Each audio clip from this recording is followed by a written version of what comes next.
السلام علیکم ورحمۃ اللہ وبرکاتہ۔ اللہم لک الحمد کما انت اہلہ وصلی علی محمد کما انت اہلہ وفعل بنا ما انت اہلہ فانک انت اہل التقوی واہل المغفرہ۔ اللہم صلی علی محمد عبدک ورسولک وصلی علی المؤمنین والمؤمنات والمسلمین والمسلمات۔ اللہم صلی علی محمد وآل محمد۔ رب کا جتنا بھی شمسی اور قمری نظام ہے، شمس سورج کو کہتے ہیں، قمر چاند کو کہتے ہیں، یہ ایسے نہیں ہیں۔ اللہ نے سورج اور چاند کی قسمیں اٹھائی ہیں قرآن پاک میں، ان کی گردشیں، ان کا نظام، اور ان کی گردشیں اور ان کا نظام ہماری زندگی پہ اثر انداز ہوتا ہے، چاند کا بھی اور سورج کا بھی، اور ایسا اثر انداز ہوتا ہے۔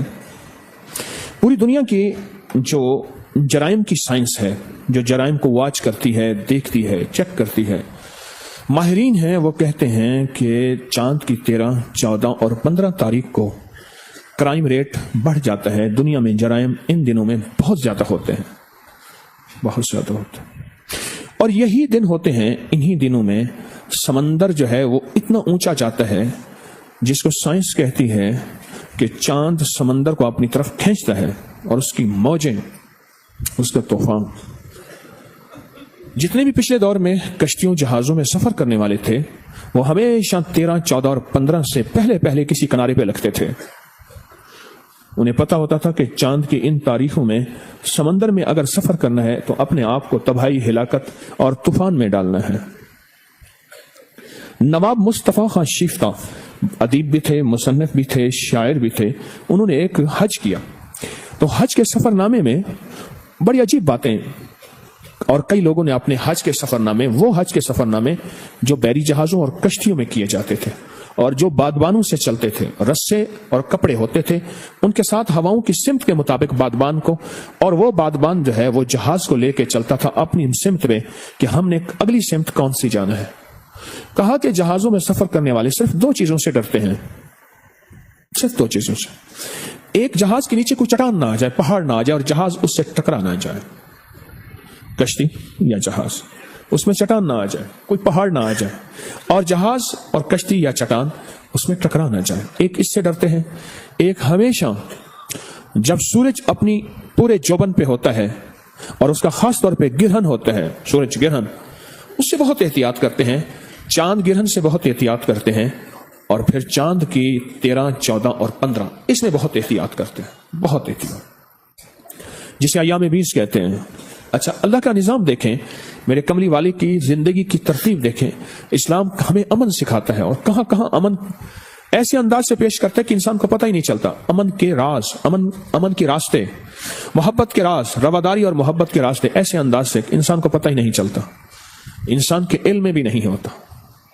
آپ یہ دیکھیں، ایام بیس میں روزے رکھوا دیے، کیونکہ روزہ صبر کا نام ہے، روزہ برداشت کا نام ہے۔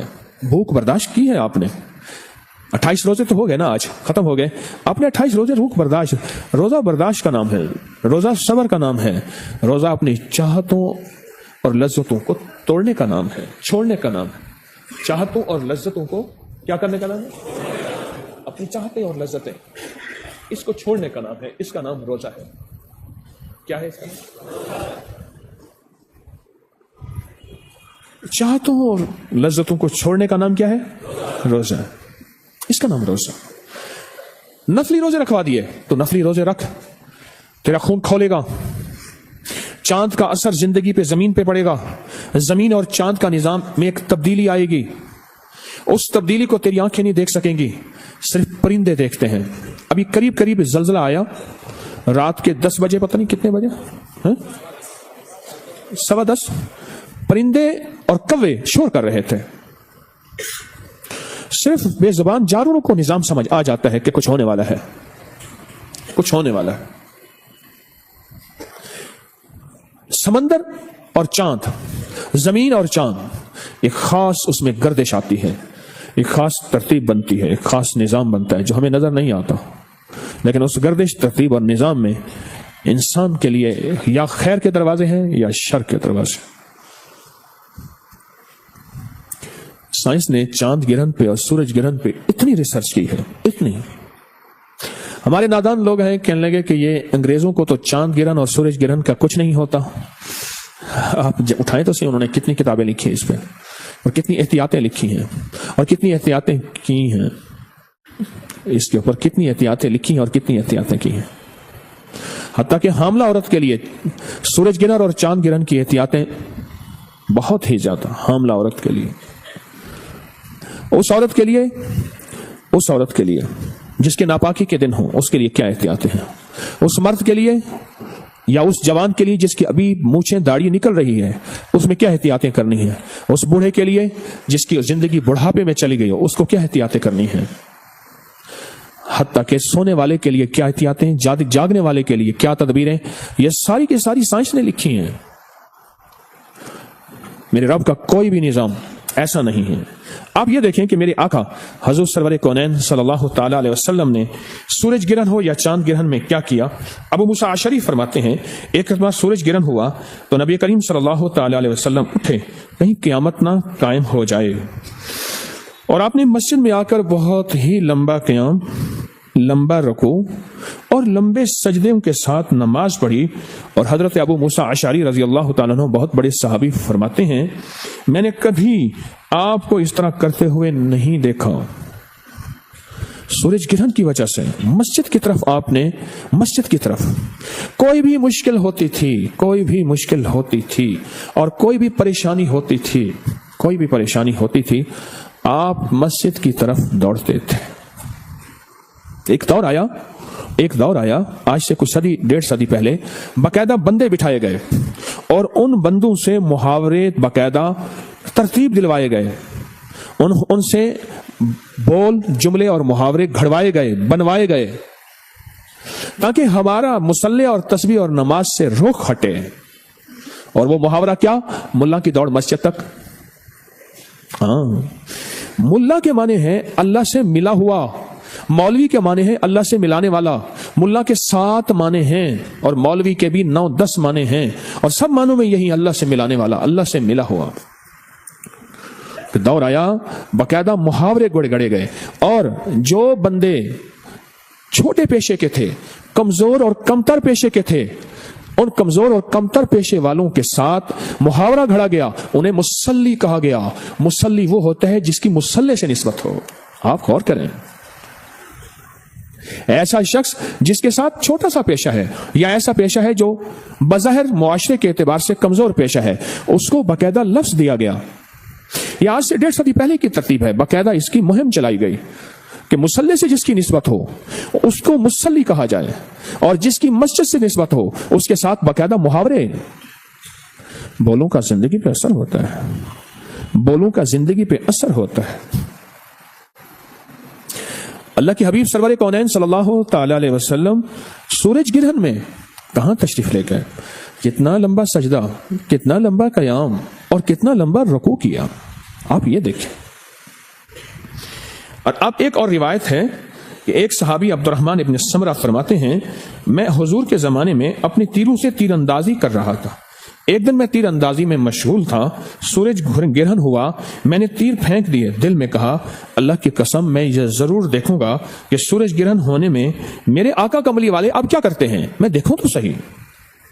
فرماتے ہیں یہ سوچ کر میں حضور کی خدمت میں حاضر ہوا تو میرے آقا فرما رہے تھے سبحان اللہ، لا الہ الا اللہ، اللہ اکبر والحمد للہ، اور دعا مانگنے لگے یہاں تک کہ سورج گرہن سے نکل آیا.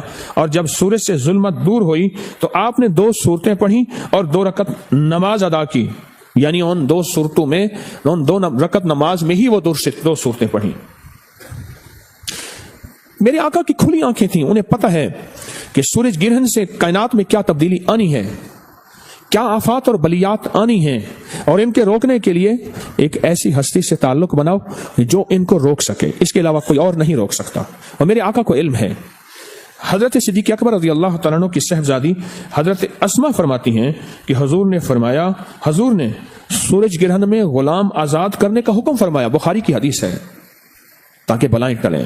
صدقہ کرو، بلائیں ٹلیں، مصیبتیں ٹلیں، پریشانیاں دور ہوں.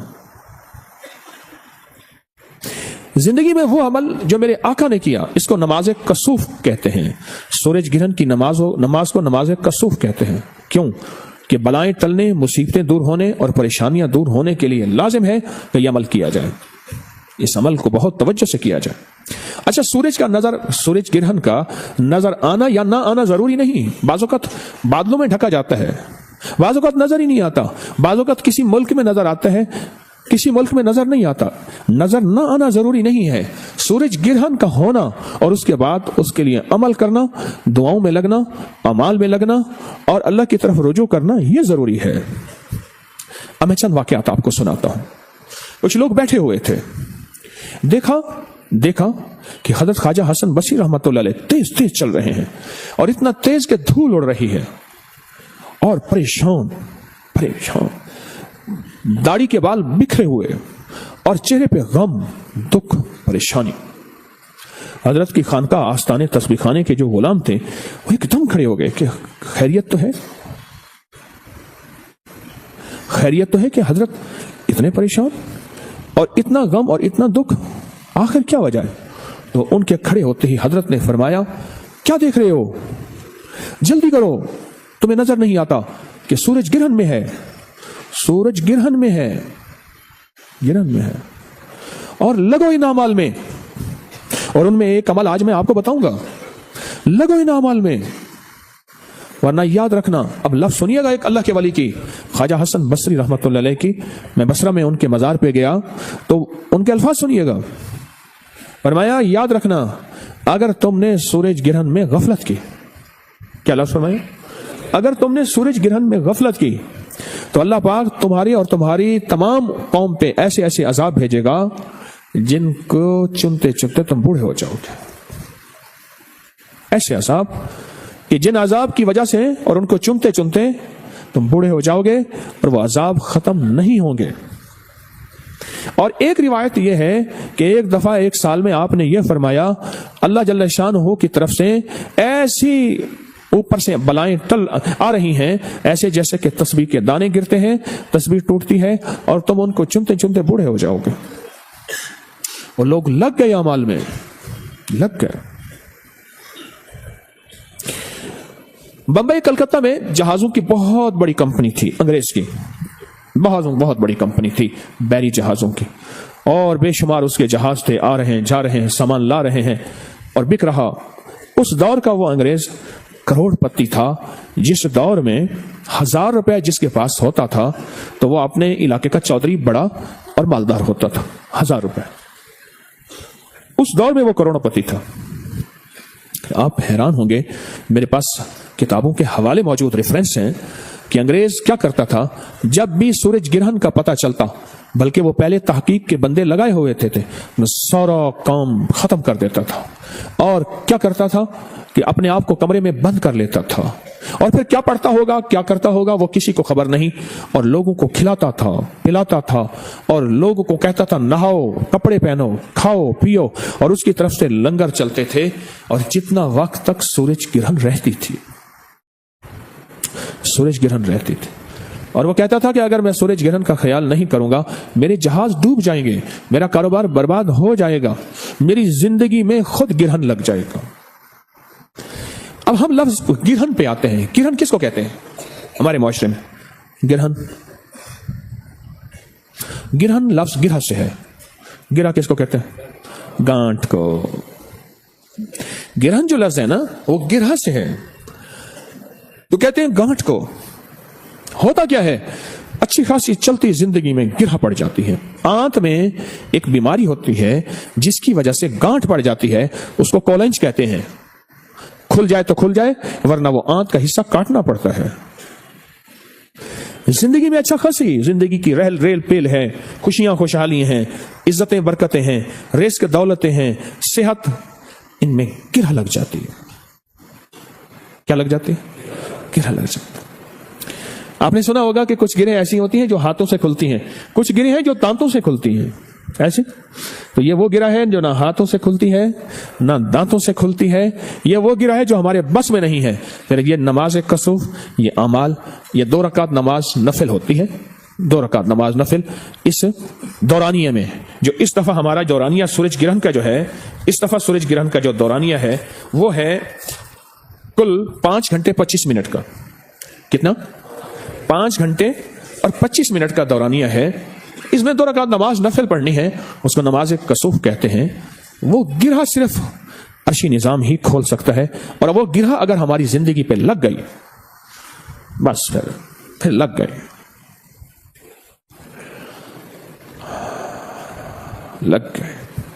بڑی بڑی ہستیاں، بڑے بڑے اہل اللہ، خواجہ امیر کلال رحمت اللہ علیہ اللہ کے ولی تھے.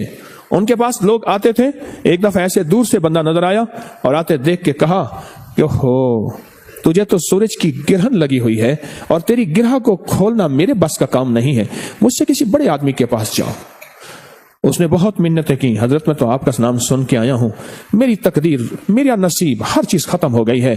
میں سونے میں کھیلتا تھا، چاندیوں میں سوتا تھا، اور ریشم اور زعفران اور مشک اور عنبر اور کستوری اور موتی میری زندگی میں تھے.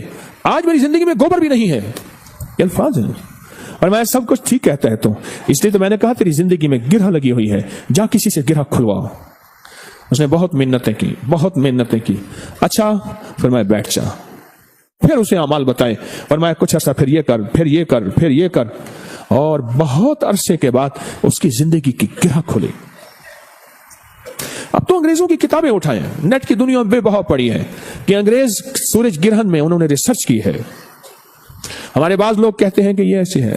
میرے کملی والے نے جس نماز میں، جس سورج گرہن میں مسجد کی طرف دوڑ لگائی ہے اور لمبے سجدے کیے ہیں اور غلام آزاد کیے ہیں، آخر وہ کوئی ہے تو سی چیز جس کی وجہ سے میرے حضور کے دل میں اتنا خوف ہے اور اتنی خشیت ہے اور اتنا میرے آقا کے دل میں احساس ہے کہ امت کے لیے چھوڑ کے گئے ہیں. میری آنے والی امت کے طبقات وہ یہ نہ کہیں حضور نے ہمیں اس دور میں نماز کسوف میں، سورج اور چاند گرہن میں میرے حضور ہمیں تنہا چھوڑ کر گئے ہیں. نہیں، میرے آقا نے ہمیں تنہا نہیں چھوڑا، میرے حضور نے ہمیں تنہا نہیں چھوڑا. یہ کوئی زندگی ہے؟ سورج گرہن پورا ایک نظام ہے، اس میں پورا نظام ہے. حتیٰ کہ یہاں تک آتا ہے کہ سورج گرہن کے دوران پہلے بندے سمجھتے تھے یہ کوئی پرانے ٹھکوسلے ہیں، جاہل لوگوں کی باتیں ہیں کہ حاملہ عورت چھری سے کچھ نہ کاٹے. لوگ سمجھتے شبد ٹھکوسلے ہیں، پرانے لوگوں کی باتیں ہیں، پتھر کے دور کی باتیں ہیں. ہمیں انگریز کی بات سمجھ آتی ہے نا، چلو اس کی بات پڑھ لیں، آپ اس کی بات پڑھ لیں. حتیٰ کہ یہاں تک فرمایا کہ حاملہ عورت کو چاہیے کہ اپنے آپ کو سنوارے، خوبصورت بنائے، گھر کے اندر رہے، باہر نہ رہے. اگر کہ گھر کے باہر رہی 70 بلائیں اس کو کھا جائیں گی. گھر کے اندر رہے، اس کو اسی طرح اللہ خوبصورت بچہ عطا فرمائے گا. کچھ نظام ہے جو ضروری نہیں ہماری سمجھ میں آ جائے. دیکھیں، فجر سے لے کر عصر تک فرشتوں کی ایک جماعت ہے، پھر وہ عصر کو تبدیلی ہوتی ہے. عصر لے کر فجر تک پھر فرشتوں کی ایک جماعت، ٹیم ہے، بہت کروڑوں فرشتے ہیں، وہ تبدیل ہوتی ہے، ہمیں پتہ تو نہیں چلتا. 15 شعبان میں کس کا نام لکھا گیا موت والوں میں پتہ نہیں چلتا. 15 شعبان میں میرے آقا نے فرما دیا، بس ہمارے لیے اتنی بات کافی ہے کہ کس کے لیے رزق زیادہ لکھا گیا، کس کے لیے تھوڑا لکھا گیا، کس کے لیے غریب ہونا لکھا گیا، کس کے لیے فقیر ہونا لکھا گیا، کس کے لیے منگتا، کس کے لیے مستحق، کس کے لیے مالدار، اور کس کے لیے تمنگری، اور کس کے لیے دولت، اور کس کے لیے بادشاہت. یہ 15 شعبان کے نوشتوں میں، تقدیر میں یہ لکھا گیا ہے. اور یہ سچ ہے پر ہمیں سمجھ نہیں آتی. یہ سچ ہے پر ہمیں سمجھ نہیں آتی. یہ اللہ والے ہوتے ہیں جو ہمیں زندگی کا یہ راستہ دکھاتے ہیں، زندگی کا یہ سبق سکھاتے ہیں کہ یہ سچائیاں ہیں اور یہ حقیقتیں ہیں. اگر ہم نے ان سچائیوں اور حقیقتوں سے منہ موڑا، اپنا ہی نقصان کریں گے. میرے رب کی طاقت اور قدرت کا کچھ نہیں ہوگا. میرے رب کی طاقت اور قدرت کا کچھ نہیں ہوگا. ایک وہ دور تھا، آپ حیران ہوں گے، جب بغداد میں سورج گرہن اور چاند گرہن میں باقاعدہ دکانیں بند، ہر چیز ختم، جیسے چھٹی کا سما ہے اور ہر بندہ اعمال میں لگا ہوا ہے. بغداد کی گلیوں نے اور بغداد کے آسمان نے وہ منظر بھی دیکھا ہے. اس میں بڑے بڑے لوگ لگے ہوئے ہیں اپنے آپ کو اللہ کی ذات کی طرف رجوع میں، اعمال میں. کوئی کیا عمل کر رہا. اور نماز کسوف تو سارے ہی پڑھ رہے کہ 2 رکعت نماز کی وہ نماز ہے جیسے 2 رکعت نماز نفل پڑھتے ہیں. وہ تو سارے ہی پڑھ رہے ہیں، کوئی بھی صورت ملا لے اس دورانیے میں، زوال کا وقت نہ ہو، زوال کا وقت نہ ہو اس دورانیے میں، جیسے ہمارے ہاں 5 گھنٹے چند منٹ ہیں۔ قدرت کا نظام اندیکھا ہے، رب اندیکھا ہے، اندیکھے نظام کو مان کے چلے، اور اس میں چھوٹی سی چیز بھی اگر چھوڑ دے، چھوٹی سی چیز، میں نے نا ایک دفعہ زیرو نہیں ملایا کسی کو موبائل ڈائل کرتے ہوئے، جان بوجھ کے زیرو نہیں ملایا، 30 میں نے سارا کچھ لکھ دیا، وہ کہتے ہیں آپ کا نمبر نامکمل ہے، نامکمل۔ آج صبح کی بات ہے، فجر کے بعد میں نے ایک بندے کو میسج کیا، میسج کاپی کر کے سینڈ کیا، میسج نہیں جا رہا تھا، پتا چلا کہ مجھے کچھ پیسے دینے ہیں، میسج کا پیکج لگانا ہے، دینے ہیں، میرا سادہ سا موبائل ہے، کوئی اس میں واٹس ایپ وغیرہ کوئی نیٹ نہیں ہے، پیسے دینے ہیں۔ ہمیں زندگی کی سمجھ نہیں آتی، کچھ سمجھ نہیں آتی، پیسے اس موبائل میں کارڈ کو چھیل کے اس موبائل میں یوں کرتے ہیں، ایک دم میں پیسے اڑتے ہیں کارڈ میں سے کارڈ میں سے پیسے اڑتے ہیں اور اڑ کے انگریز کے جیب میں جاتے ہیں، اور انگریز ہمارے موبائل کا کوڈ ہٹا کے کہتے ہیں ہاں آپ اور سنا، اس کارڈ میں سے پیسے نکلتے ہیں، پتہ نہیں چلتا، یہ تو سمجھ آتی ہے، کارڈ میں سے پیسے نکلتے ہیں، اور ایک پیسے دے کے ایک چھوٹی سی پرچی لے لیتے ہیں یا کارڈ لے لیتے ہیں، وہ کہتے ہیں اس پہ کوڈ لگا ہوا ہے، آپ اپنے موبائل پہ ملائیں، ابھی آپ کی بات ہو سکے گی، اگر نہیں یہ کوڈ ملائیں گے، یہ پیسے نہیں دیں گے، آپ کی بات نہیں ہو سکے گی۔ ہم یہی تو کہتے ہیں کہ تسبیح خانے میں آ کے ہم فقیروں سے یہی سیکھ لو کہ اللہ سے کون سا کوڈ ملانے سے بات ہو سکتی ہے، اللہ سے کون سا کارڈ لینے سے بات ہو سکتی ہے، اور اللہ کو کہاں فطرانے میں زکوٰۃ میں پیسے دے، عشر دے کے بات ہو سکتی ہے۔ پیسے دینا ضروری ہے ہر جگہ، وہ پیسے مجھے نہ دینا، زکوٰۃ، فطرانہ، عشر، اپنے غریب ایسے رشتہ داروں کو چننا جن کے اوپر لگتی ہے زکوٰۃ اور وہ سوال بھی نہیں کرتے، پروفیشنل بھی نہیں ہے۔ ضروری ہے سارے نظام ہمیں سمجھ آ جائے، کتنے انگریز کے نظام ہیں سمجھ نہیں آتے۔ اس پورے حال میں، تسبیح خانے کے حال میں آکسیجن ہے، کتنے پاؤنڈ کاربن ہے، کتنے پاؤنڈ آکسیجن ہے، آپ مجھے بتا دیں۔ کون سا وقت ایسا ہوتا ہے جب زندگی میں صرف کاربن ہوتی ہے اور آکسیجن نہیں ہوتی اور زندگی ختم ہو جاتی ہے؟ یہ 2022 میں مری میں واقع ہوا تھا، مرنے کا کون سے مہینے میں پتہ نہیں، 2022 کی جنوری میں ہے، بس گاڑیوں میں مر گئے، بے شمار لوگ مرے ہیں۔ وہیں وہ کہتے ہیں ان کے پاس آکسیجن ختم ہو گئی تھی، وہ گاڑی نے کاربن دینا شروع کیا۔ یہی کہاں نظر آئی تھی آکسیجن؟ یہ آپ یہ دیکھیں نا، لو بھائی مجھے نظر آ گئی، یہ سبز رنگ کی جو پٹی جا رہی ہے ساری آکسیجن دیکھو، اور یہ کالے رنگ کی کاربن جا رہی ہے ساری، یہ دیکھو یہ جا رہی ہے۔ اب کہتے ہیں ہمیں پاگل بناتا ہے، ہمیں دیوانہ سمجھتا ہے۔ ہم نے بن دیکھے انگریز کی بات کو مانا تو بن دیکھ کے کملی والے کی بات کو مان پھر آمنت باللہ وملائکتہ وکتبہ ورسلہ والیوم الآخر والقدر خیرہ وشرہ من اللہ تعالی والبعث بعد الموت، مان، بن دیکھے مان۔ یہاں تو سارا نظام بن دیکھے ہے۔ ہمارے ایک صاحب تھے، انہوں نے موٹی سی تار نا بجلی کی اٹھائی ہوئی تھی، اس کے آگے کاپر نکالا ہوا تھا، ربڑ کو ہٹا کے نا ایسے کاپر، ہر بندے کو ایسے کرتے تھے، وہ ایسے بھاگتا تھا، تار پیچھے نظر نہیں آ رہی تھی کہ کہاں سے آ رہی ہے، تار کا اس نے پچھلا حصہ چھپایا ہوا تھا، اس میں کرنٹ نہیں تھا، اور ہر بندہ چیختا کہ میں مر جاؤں گا۔ انگریز نے کہا ہے اس میں کرنٹ ہے، نظر نہیں آتا، پر وہ کہتے ہیں، انگریز کہتا ہے کہ سیب میں فولاد ہے، کیلشیم ہے، اور وٹامن کے ہے، اور بھی چیزیں ہیں، اور لیمو میں وٹامن سی بہت زیادہ ہے، کھٹے میں، لیمو میں، کھٹاس میں وٹامن سی بہت زیادہ ہے۔ کہاں ہے وٹامن سی؟ بتا دکھاؤ مجھے۔ کیلشیم چونے کو کہتے ہیں، کہاں ہے چونا؟ کاپر کس کو کہتے ہیں؟ تانبے کو، اور آئرن کہتے ہیں لوہے کو۔ تو کوئی سیب میں سے بندہ ایسی پتلی پتلی تاریں نکال رہا لوہے کی، انہوں نے کہا یہ لوہا نکل رہا ہے۔ بن دیکھے نظام چلتے ہیں، روحانیت کا نظام بھی بن دیکھے مانو۔ اور پھر بھی اگر سمجھ نہیں آتی، چلو انگریز کی کتابوں سے رجوع کر لینا، انگریز تو بتا کہ سورج گرہن کیا حقیقت ہے، جبکہ مومن کے لیے اتنا کہنا کافی ہے کہ میرے حضور نے اس سورج گرہن میں مسجد اعمال، اللہ کی طرف رجوع کیا اور غلام آزاد کیے، اتنا کہنا کافی ہے، اتنا کہنا کافی ہے، اور یہ اتنا کہنا ہی ہماری زندگی کے لیے کافی ہے، اتنا ہماری زندگی کے لیے۔ یقین کی دنیا کے ساتھ چلیں، جو غیر مستند چیزیں ہیں تسبیح خانہ وہ کبھی نہیں بتائے گا، جن کا تعلق سند کے ساتھ ہے تسبیح خانہ وہی بتائے گا، جس کا ریفرنس ہے، جس کا حوالہ ہے، جس کے لنکس ہیں یا جس کی سند ہے، جو بڑی بڑی ہستیوں نے کیا ہے، تسبیح خانہ صرف وہ عمل بتائے گا، وہ راستے بتائے گا، وہ منزل بتائے گا۔ اس لیے لوگ الحمدللہ تسبیح خانے کی بات کو بڑے اعتماد سے مانتے ہیں، تسبیح خانے کی سند کو بہت اعتماد سے لے کر چلتے ہیں اور یقین کرتے ہیں کہ تسبیح خانے کی سند کامل سند ہے اور مکمل سند ہے۔ میں آپ کو حقیقت کہہ رہا ہوں، بڑی بڑی ہستیاں، بڑے بڑے نظام۔ حیدر علی کون تھا؟ ٹیپو کا والد تھا۔ حیدر علی ٹیپو کا والد تھا، کمال ہے، بڑا اللہ والا مسلمان بادشاہ تھا۔ وہ باقاعدہ سورج گرہن میں اور چاند گرہن میں کھانوں کا اور 300 حفاظ پہلے سے تیار ہوتے تھے۔ 300 حفاظ، ان کا لباس سلا ہوا ملتا تھا ان کے جسم کے مطابق، پہنتے تھے سفید لباس، خوشبوئیں ملتی تھی، خوشبوئیں لگائی جاتی تھی، اور وہ سب 300 کے 300 بیٹھ کے اعمال کرتے تھے، خود بھی، اس کی فوجیں بھی، اور رعایا میں عام اعلان ہوتا تھا، رعایا میں عام اعلان ہوتا تھا کہ خیال کرو سورج گرہن ہے، خیال کرو چاند گرہن ہے، سورج گرہن ہے، چاند گرہن۔